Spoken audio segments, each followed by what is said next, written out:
Are your Loom recordings ruined by keyboard clacks and barking dogs? Learn how to enable the background noise filter and get crystal clear audio in under 1 minute. First, we'll open your Loom library, select the video, access its settings, find the background noise filter, and flip the toggle.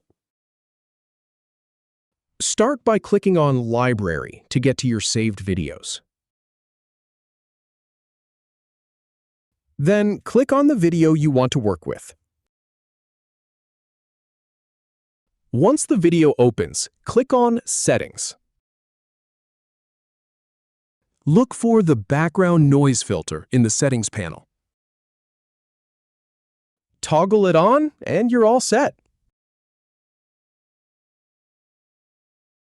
If you have any feedback, or if any info is inaccurate, please leave a comment below. We'll do our best to answer or redo the video if needed. Thanks for watching.